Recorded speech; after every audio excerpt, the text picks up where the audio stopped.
Bismillah, walhamdulillah, wassalatu wassalamu ala sayyidina rasulillah, ma ba'du. Sahabat-sahabat yang melakukan Allah, ada satu pertanyaan penting yang kita juga sulit untuk menjawabnya.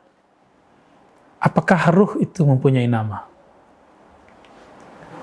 Kita kembali kepada ayat Al-Quran, surah Al-Isra, yas'alunaka anir ruh. Mereka, orang-orang ahli kitab, datang kepada engkau, hai Muhammad, lalu bertanya, mengenai apa? Mengenai ar-ruh. Ada alif dan lamnya. Lalu Allah memerintahkan kepada baginda Nabi sallallahu alaihi wasallam, kulir ruh min amr rabbi. Katakan ar-ruh itu adalah amr Rabbku. Amr adalah urusan. Itu urusan Rabbku, bukan urusan kamu. Wa ma utitum minal ilmi illa qalila. Tidaklah kamu diberikan, hai ahli kitab, ini yang dilupakan orang. Tum di situ bukan nabi, tum antum di situ adalah ahli kitab. Wa ma utitum, tidaklah kamu diberikan ilmu mengenai ar-ruh kecuali sedikit. Kalau dibalik, sedangkan engkau hai Muhammad diberikan katsira, sebanyak-banyaknya, bahkan semuanya. Dengan demikian teman-teman dimakan Allah, ilmu ini seakan-akan ditutup. Inilah pemahaman awam karena tidak belajar tafsir dengan baik, tafsir yang mentadabburi. Perhatikan di situ cukup secara bahasa, belum memerlukan ketajaman rohani.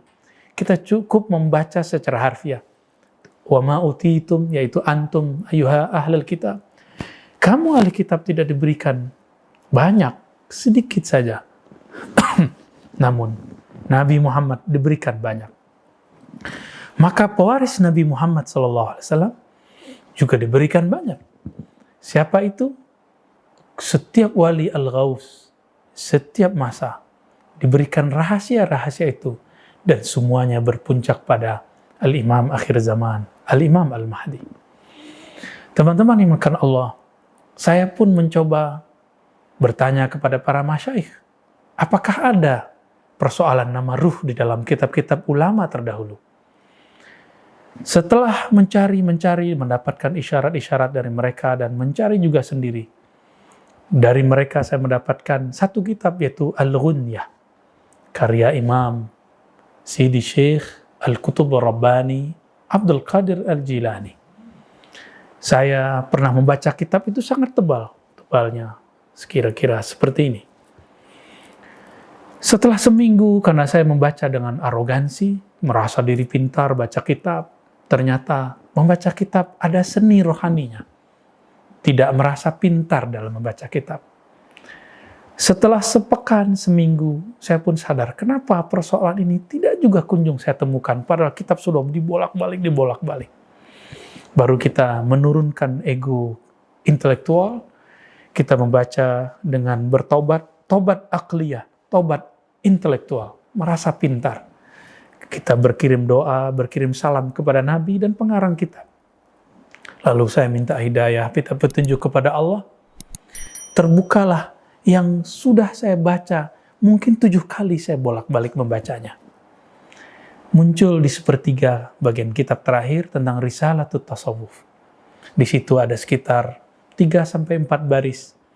Beliau bercerita tentang bab murid seorang salik yang sedang menempuh jalan kepada Allah, lalu diterima oleh Allah, dan kemudian Allah ambil dia, Allah jemput dia, disebut wusul, sampai kepada Allah, bermakrifat kepada Allah. Maka disebutkan di kitab itu, Allah akan memberikan dia nama dengan asma dan alqab. Ada 2 lafaz. Asma, nama-nama, jamak daripada ism. Alqab, jamak dari laqab. Berarti banyak nama, banyak gelar. La ya'lamuha illallah.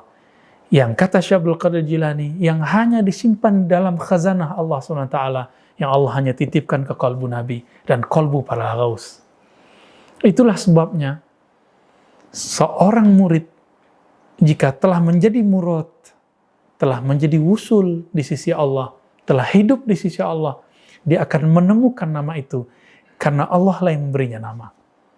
Karena dalam kitab itu disebutkan Allah memberinya nama. Apakah Syekh Abdul Qadir Al-Jilani mengada-ngada? Tentu tidak. Belum berbicara tentu dengan pemahaman yang sudah disaring sedemikian rupa. Kemudian kami membuka juga kitab Rasail Ibn Sab'in. Beliau pernah berkata kepada anaknya dan mengatakan kepada anaknya, hari ini Allah memberikan nama bagimu Abdun Nur, wahai waladi, wahai anakku. Maka jangan kau lupakan ini. Nama itu, wahai sahabat-sahabat, maka Allah disebut dengan nama walayah, nama kewalian. Hubungan kita dengan Allah ada hubungan kekasih. Maka Allah akan memanggil kita, wahai hambaku. Lalu rasa kehambaan manakah yang dominan dalam diri? Jika kasih sayang kepada semua makhluk, kita akan dipanggil dengan Abdur Rahman, Ibadur Rahman. Jika khusus kepada orang yang percaya kepada Allah, kita akan dipanggil Abdur Rahim. Jika kita orang yang suka berbagi, suka menjadi pintu rezeki orang banyak, kita barangkali akan dipanggil Allah, Ya Abdur Razzaq. Inilah nama-nama walayah. Jika orangnya mempunyai kebijaksanaan luar biasa, nanti dipanggil Allah, Ya Abdul Hakim, Ya Abdul Alim, Ya Abdul Khabir, Ya Abdul Latif, dan segala macamnya. Itu sebabnya ada ulama yang banyak mengajarkan muridnya, Ya Latif, Ya Latif.